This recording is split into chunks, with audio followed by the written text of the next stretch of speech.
This is someone that I really enjoy watching play. Okay. So seeing his name up here today, I'm also so excited. That's great. Yeah, actually, Quake is someone that I've seen in solo queue a lot. Well, before recently, before dropping the game, of course. And so seeing him on InControl is something that I was really, excited for. I was really glad to see that things were really working out for him because he was such a monster in solo queue the entire time. And it was great to see that he had finally found a team. And now I'm excited to actually be able to cast him for the first time. So that's a really cool progression. It certainly is. And it's really nice to have that feeling as well. Yeah, and it looks like we'll see the same maps as last time, of course, for losers round 4. Splat Zone's Mako going into the wonderful Clan Blitz Manta, and then Tower Control Inkblot for that third game. And hopefully we'll get it to Game 5 again, get some hype going. Absolutely. I'm sure that the crowd is ready to see that too, so it's going to be so much.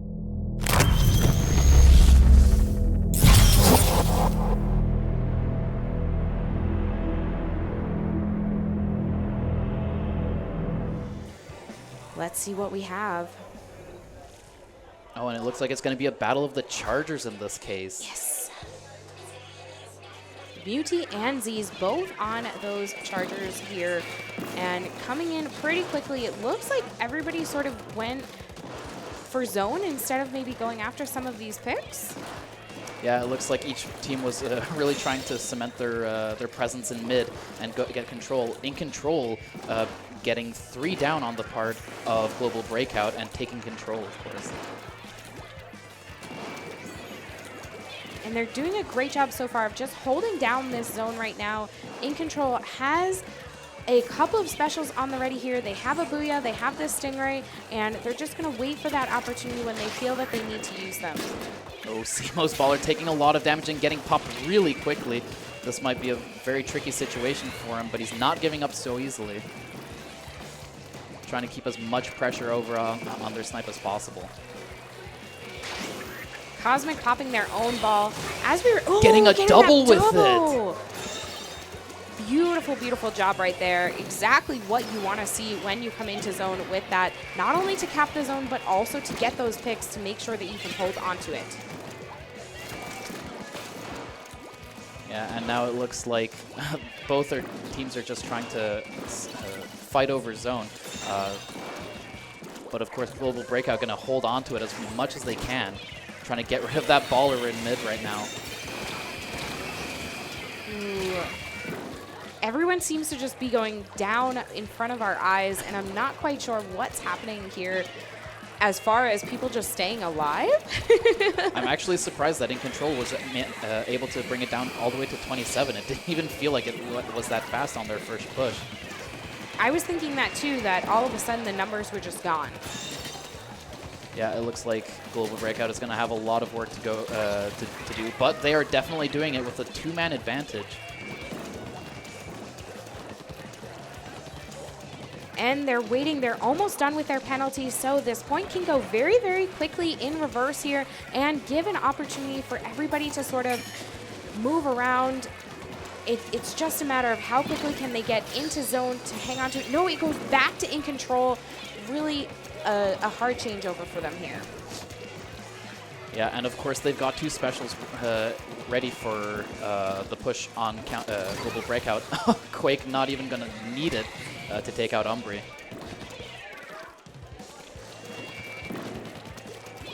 Yeah, and this is the part of the game that is very stressful to watch because there's just such a there's so much patience that goes into trying to get a push going, but also trying to stop the push. Poor Simo getting called out in 2v1 situation. Umbri in zone, going to be able to neutralize it, and take it. There we go. Putting that penalty back onto InControl. Going to allow Global Breakout a little bit of extra time to try to get this lead here. Yeah, Umbri looking around, trying to see where he can paint as much as possible to charge his splashdown again, because of course, if he gets caught without it, it might spell doom for him. Gonna keep a safe distance away from that baller, definitely a smart play. And staying on left, trying to stay alive. Ooh. Nice assist there. Going to be able to help out the rest of the team and go for that booyah. Nice job. And there's that saving splashdown, but unfortunately, Global Breakout does lose the zone again, and InControl, just as I say, they lose the zone. The zone's just going back and forth here right now, consistently trading hands as each team is unable to just hold on to it and command it, which is really nice to see because it shows that these teams are playing well against each other. Exactly, and that's what we want to see, a great back and forth. Muty going to pop out that Stingray, try to eliminate some of InControl's members. Oh, and Savage taking the fall for it, unfortunately.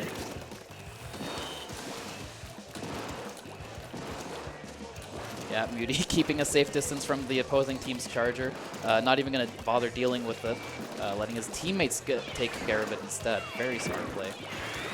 So it's not as much of a charger for charger as it is just, you know, everybody focus on who you feel most comfortable in taking out.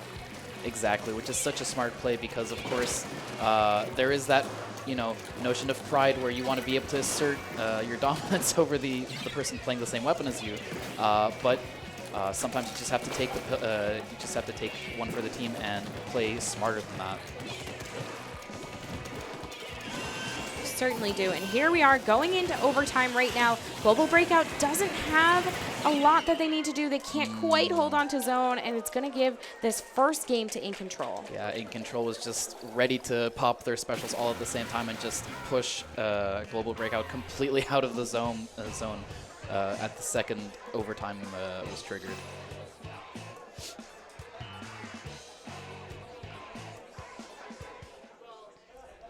I think, though, it really does show that the teams are evenly matched, and I can't wait to see what they're able to bring for Clan Blitz. Absolutely. That's going to be a really interesting one because, again, if we go to see a Charger versus Charger match, then, well, I mean, Chargers are just crazy on Manta, honestly. But are Chargers what you want to see for Clan Blitz? They can be very strong in getting those key picks, honestly, because you can sit at a pretty safe distance on Overlook and maybe even the Plat to get some picks, which can create momentum or an opening for your push. Splatling is definitely a good way to go. Or if we might see something more interesting like an Explosher, which we saw with Azure versus Pickup Grade. That would be interesting too, but I think we'll see a more traditional backline loadout for these teams. I agree, and I'm really excited to see what we have coming up on Clan Blitz on Manta Maria.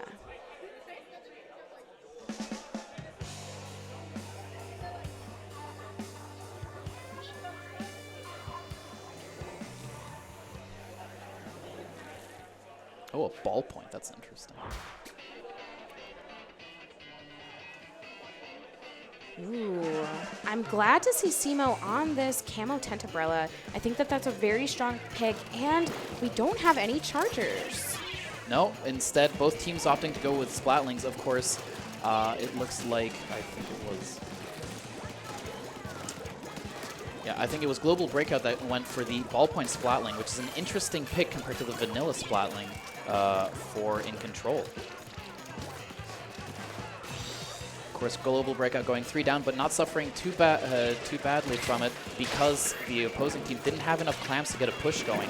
InControl going to sit tight, build a little more clamps before they can get their push going. I'm wondering if that was Cosmic's plan to just kind of push into mid and drop down with that ball, and then decided they couldn't quite do it. But Muty cleaning up over here before anyone is able to get close enough, but they do still have an opportunity to break that barrier. Z's trying to get off to the side to get in another of these clams, just not quite close enough to do so. Yeah, unfortunately. Oh, Z's going to look at that rapid really menacingly, but not go too far because there are enemies underneath him. And that's a really interesting dynamic for Manta Maria is you always have to be careful when you're on the grids because you never know when someone's going to be directly behind you and just say, oh, hey, there's something on top of me, I'll kill it. Or someone below you, Exactly. And you aren't quite You're paying right. attention to where they are. Z's coming up to the top here. Oh, walks right into a baller. Really tough shot. Great job from Cosmic right there, making sure that Z's was unaware of their positioning and trying to paint to give their team an opportunity to pick up some of these other clams. Yeah, and now it's the opportunity for Global Breakout to be able to take control of mid, maybe get a pick or two, and then get that push going because they have a decent amount of clams. But unfortunately, having to pop the baller to deal with the close range threat. Ooh. Almost getting the pick on the tent umbrella.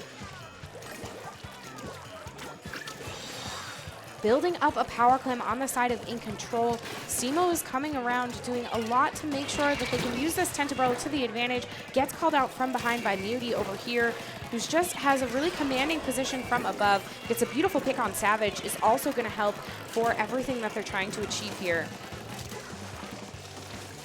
Muty going to take his position in mid to just solidify the pressure that he can apply from that mask, but of course Muty's going to use his ray to displace them and then doing the job.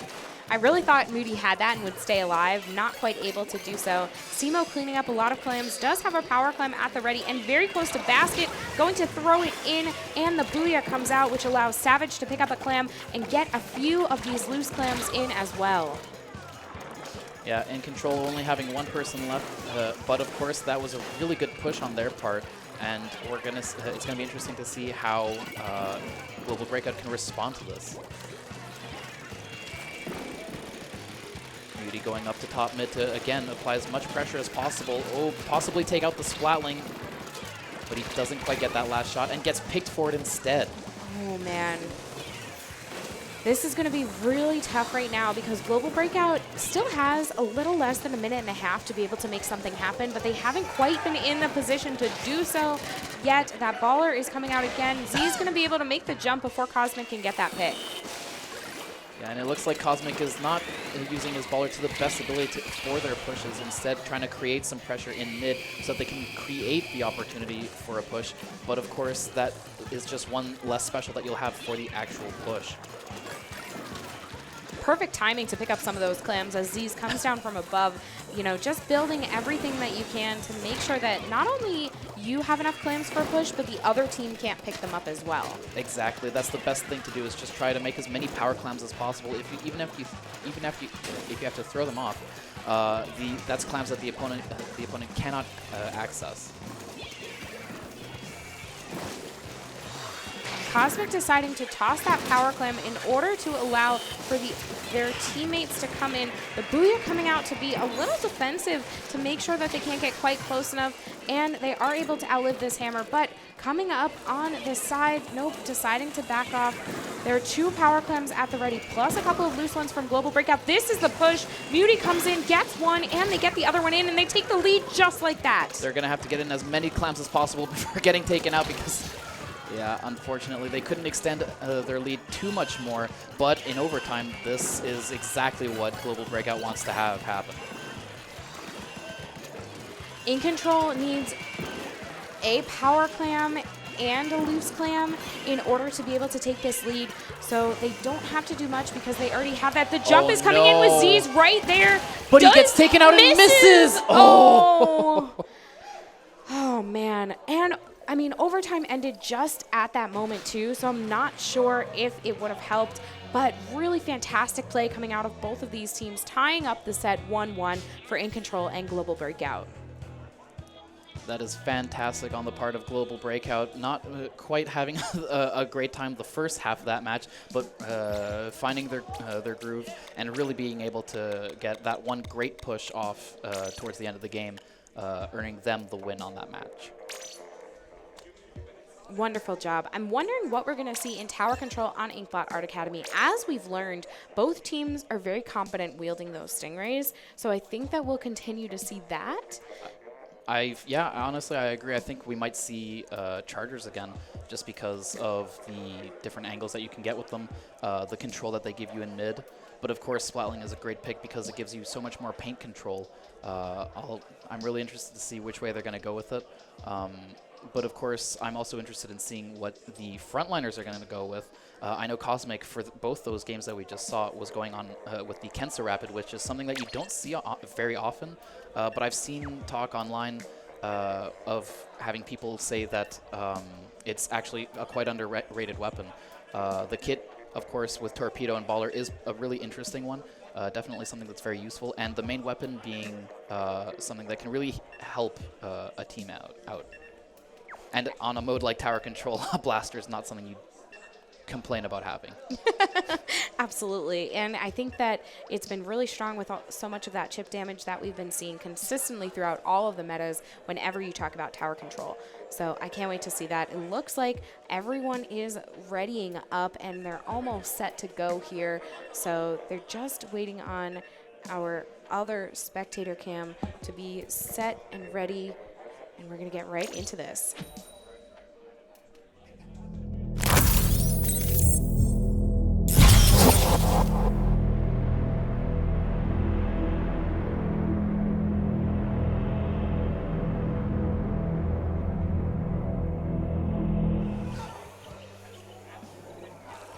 Oh, and they both went with heavy Splatlinks. That's great. And Kensa undercovers.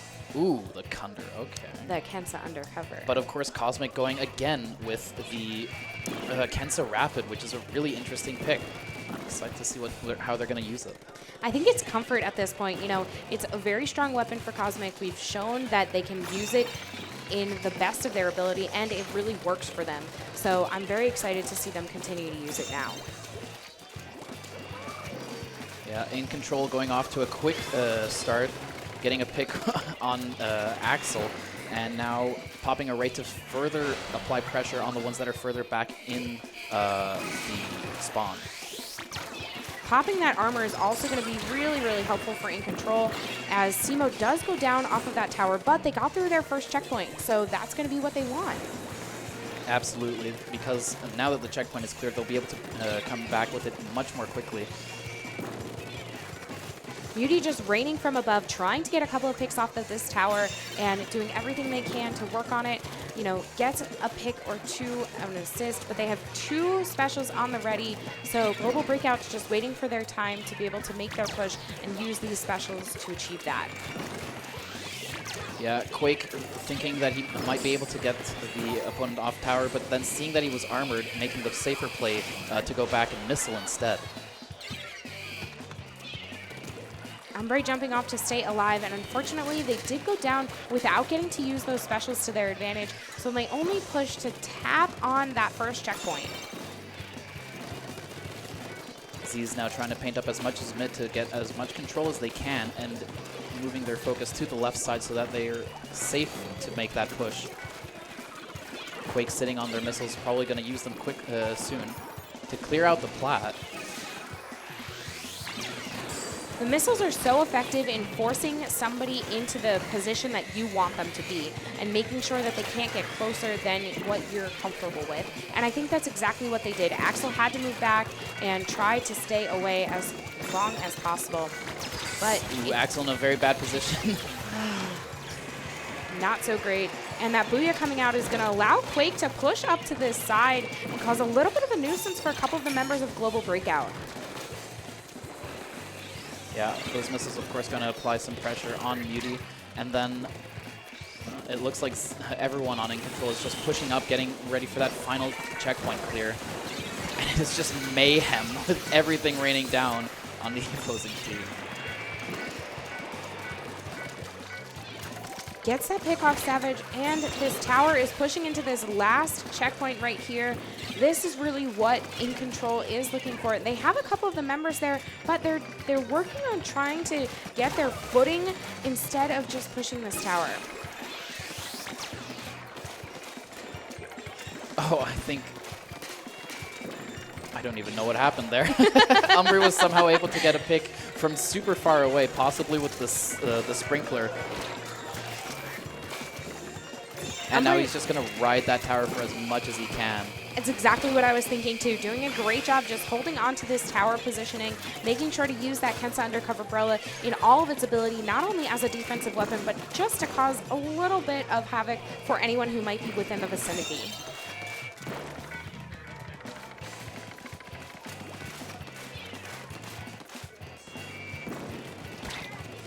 Cosmic playing very sneaky, but then getting found out. And he knew that he was going to get called out for that. InControl has such a commanding lead right now at 18. They really need to focus on what else they can do in order to just sort of either knock this out or hold on to it. They have 3 specials at the ready, so this is what they're going to be. This is going to be the play of the game for them. How they want to use this is their call. Yeah, it looks like InControl is opting for a much more defensive play, letting Global Breakout come to them, where they'll have their specials ready to stop them dead in their tracks. And of course, Muty waiting on the last possible second to pop that Stingray, seeing fit to use it now. But of course, Z's is going to use his in response to stop them right away. Beautiful shot right there as we have Simo kind of riding on this tower, making sure that they're able to just hold on to it as long as possible as Global Breakout is working on respawning and coming back to mid, getting a little bit of paint on the ground so they feel more comfortable with their maneuverability. Yeah, Umbri doing as much as he can to cover mid as quickly as possible, but it just wasn't fast enough.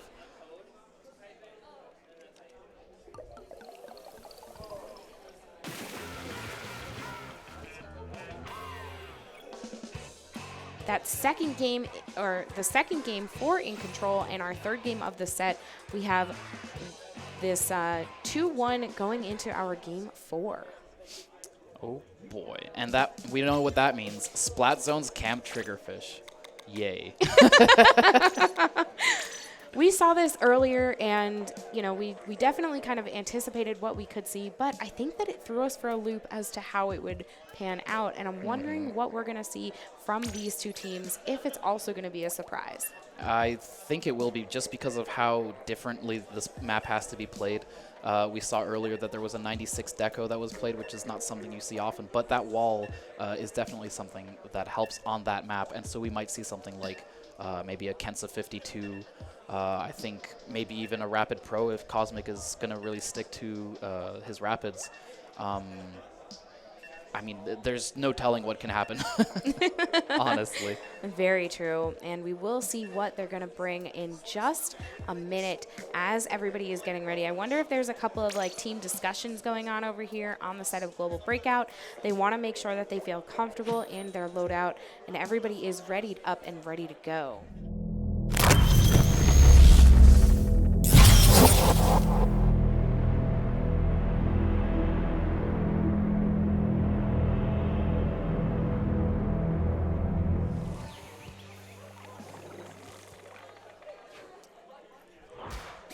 And there we go, Umbri with the 96 deco. Cosmic sticking with his Kensa Rapid, really holding on to it. But Simo actually picking up the same pick with the Kensa Rapid. Interesting.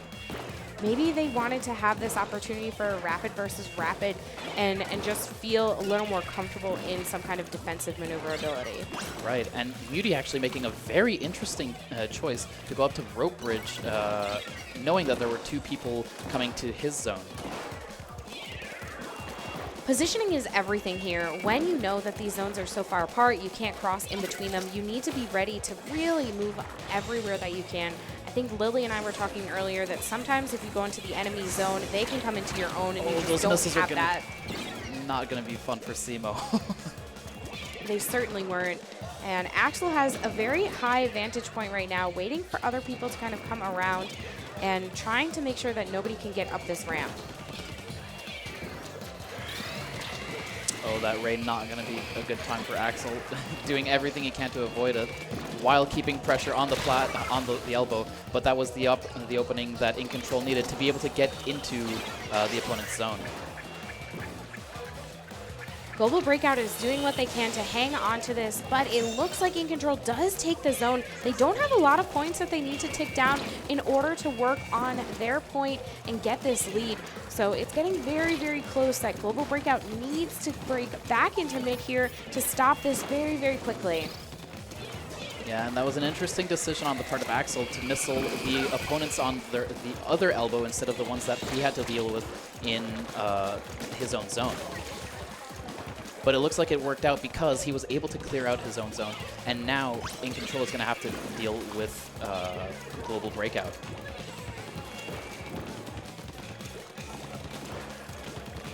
Quake doing a good job causing a little bit of a nuisance over here on this right side, distracting and bringing a lot of attention over here, trying to also make sure that they get some of these picks so that their team can break back into zone, and they are able to get the lead for Global Breakout.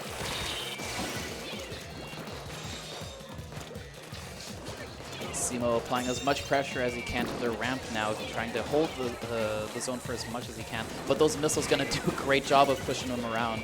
But he doesn't give up and keeps control of the zone. Axel's coming up here to come down from above, gets the double. Beautiful job, just play. waiting to be able to take that zone back and finding a way to come around to the other side. Muty popping this Stingray, gonna try to get this pick on Savage, and Z's not quite able to do so and decides to just go for the other side instead. Savage now gonna try and cap their own zone while their teammates go and try and cover the opponent's zone, but gets taken out by missiles. And this is just turning into a complete bloodbath.